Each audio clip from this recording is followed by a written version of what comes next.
ఒసాకి travel చేయబోతున్నాము. ఇప్పుడు మా వారికి సమ్మర్ హాలిడేస్ ఏంటనుకుంటున్నారా? జనరల్గా కిడ్స్కి ఉంటుంది కదా, ఇక్కడైతే జపాన్లోనే సమ్మర్ ఎక్కువ ఉంటుంది అని చెప్పేసి జాబ్ చేసిన వాళ్ళకి సమ్మర్ హాలిడేస్ ఇస్తారనమాట.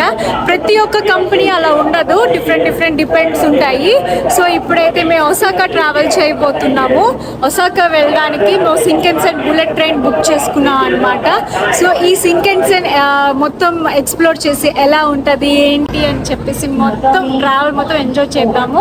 ఇక్కడ టోక్యో నుంచి ఒసాకా 2.5 hours జర్నీ బుల్లెట్ ట్రైన్లోన 500 kilometers. సో నేనైతే సూపర్ ఎక్సైటింగ్గా ఉన్నాను. మీరు కూడా స్కిప్ చేయకుండా మొత్తం చూసేసేయండి.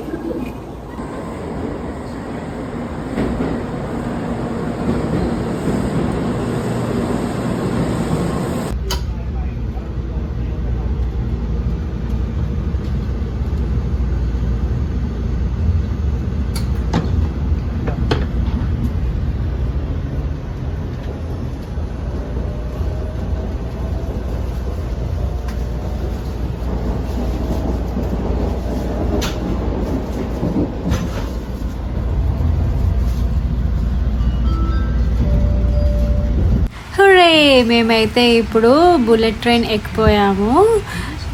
సో మేము లోపలంతా ఇలా ఉంది. 3 seats వైపు మాకు వచ్చిందనమాట. సో మేము ఇంకా ఎక్కే ముందు భుజం అయితే పడుకుని పోయింది, ఎర్లీగా లెగిసిపోయింది కదా.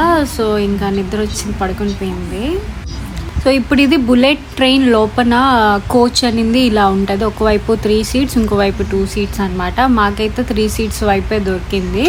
సో ఫ్లైట్లో ఇచ్చినట్టు ఇలాగ ఫ్రంట్ టేబుల్ కూడా ఇలా ఇచ్చారు. అండ్ లెగ్ స్పేస్ కూడా చాలా ఫ్రీగా ఉంది. అండ్ మన లగేజ్ కూడా ఇలా పెట్టుకోవచ్చు కూడాను. సో ఇంకా చాలా సైలెంట్గా ఉంటుంది అనమాట. ఎవరు మాట్లాడుకోరు, చాలా స్లో వాయిస్లో మాట్లాడుకుంటారు జపాన్లో అనేది. బుల్లెట్ ట్రైన్లో చాలా సైలెంట్గా మెయింటైన్ చేస్తున్నారు. మేము ఇంకా ట్రైన్ ఎక్కే ముందు రిఫ్రెష్మెంట్ కానీ స్నాక్స్ తీసుకున్నాము. ఇక్కడ ఫేమస్ బనానా కేక్స్, మీనియన్స్ కేక్స్ చాలా బాగుంటాయి, సాఫ్ట్గా చాలా బాగుంటాయి. సో మేము ఇంక ఎక్కే ముందు అది మేము తీసుకున్నాము అనమాట. ఇది నా ఫేవరెట్, చాలా బాగుంటుంది. పిల్లలకు కూడా చాలా బాగా నచ్చుతుంది. బయటంతా సాఫ్ట్గా ఉండి లోపల బనానా ఉన్న క్రీమీ టెక్స్చర్ అనేది పెడతారనమాట.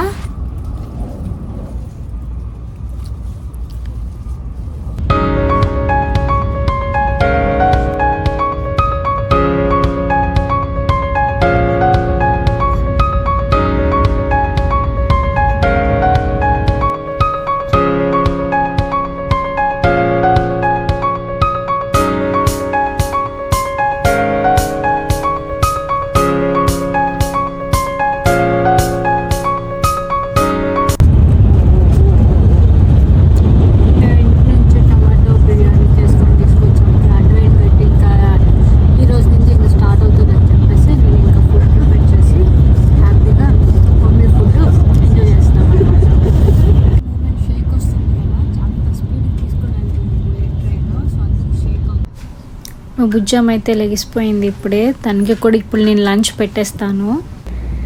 ఇంకా మా లగేజ్ ఇక్కడ పెట్టేసామన్నమాట ప్రస్తుతానికి. సో ఇది మేము ఉంటున్న కోచ్ ఇది. సో ఒకవైపు 3 seats అండ్ ఒకవైపు 2 seats.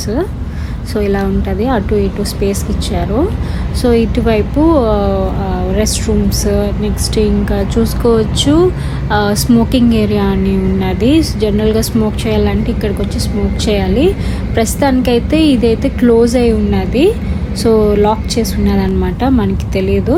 సో ఇది అవుతుంది గ్రీన్ క్లాస్ అంటారు, ఫస్ట్ క్లాస్ ఎలా అంటారో. సో ఇది అనేది గ్రీన్ క్లాస్ అనమాట. ఈ కోచ్లో 2 seats, బోత్ సైడ్స్ 2 seats ఉన్నాయి. కొద్దిగా రెక్లైనర్ బెనిఫిట్స్ లాగా ఉంటాయి. సో వీటికి కూడాను లెగ్ స్పేస్ అనేది చాలా స్పేషియస్గా ఇచ్చారు. అండ్ ఇదేమించి పుష్ అప్ అనమాట, అంటే సీట్స్ మన బ్యాక్ పుష్ చేసుకోవడానికి బటన్స్ ఇలాగా ఇచ్చారు. మన బ్యాక్ సైడ్ ఇలా మన ఫ్యామిలీ మెంబర్స్ ఎవరైనా ఇలా ఉంటే మన ఆపోజిట్లో ఇలా కూర్చోవాలనుకున్నా ఇలా కూర్చోవచ్చు. ఈ సీట్స్ అనేది మనం మూవేబుల్ అనమాట, బ్యాక్ కూడా మూవ్ అవుతాయి ఇలాగా.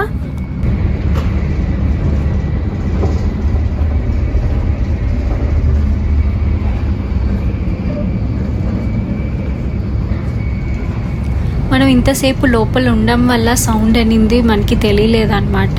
సో ట్రైన్ ఎంత స్పీడ్గా వెళ్తుంది కాబట్టి సౌండ్ ఇలా వస్తుండేది చాలా. సో ఇది అవుతుంది రిజర్వేషన్ రిక్వైర్డ్ ఏంటి అంటే లగేజ్ పెట్టుకోవడానికి అనమాట.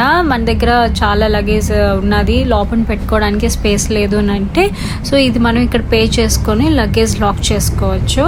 సో ఇది వాష్రూమ్ అని ఇచ్చారు. ఇది బోత్ ఫ్రమ్ యూనిసెక్స్ అండ్ పిల్లలు డైపర్ ఏమైనా చేంజ్ చేయాలన్నా కూడా ఇక్కడ ఇచ్చారనమాట. ఇక్కడ మనం యూస్ చేసుకోవచ్చు.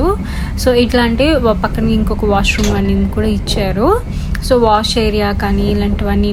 అండ్ మీరు ఇంకోటి ఏంటి అంటే ఇది ఒక చిన్న ప్యాంట్రీ టైప్ అనమాట. ఇప్పుడు ఇంత గ్రీన్ క్లాస్ చూపించాము కదా ఫస్ట్ క్లాస్ అది. సో వాళ్ళకి ఇది వాళ్ళే వచ్చేసి మన దగ్గర అడుగుతారు ఏమేమి కావాలని చెప్పేసి. మాకైతే సర్వీస్ అనేది లేదు. అది ఒక స్మాల్ అడ్వైస్ ఏంటి అంటే ఫ్లైట్లో ఎలాగా మనకి చెవులు బ్లాక్ అయిపోతుంటాయో సో ఇక్కడ కూడా అలాగే బ్లాక్ అవుతుంటుంది. సో ప్రికాషన్స్ అనేది మీరు తీసుకోండి. Welcome to Osaka. ఇప్పుడైతే మేము ఒసాకా స్టేషన్లో దిగిపోయాము. ఇక్కడి నుంచి మేము లోకల్ మెట్రో ట్రైన్స్లోన నాంబా స్టేషన్కి మేము వెళ్ళబోతున్నాము. బుల్లెట్ ట్రైన్ ఎక్స్పీరియన్స్ అనేది నాకు చాలా బాగా నచ్చింది, చాలా బాగా అయిపోయింది. సో ఇంకా ముందు ముందు చాలా వ్లాగ్స్ వస్తాయి, చాలా వీడియోస్ వస్తాయి. మీ సపోర్ట్ మాకు ఇలాగే ఉండాలి, ఇలాగే కోరుకుంటూ please do like, share and subscribe.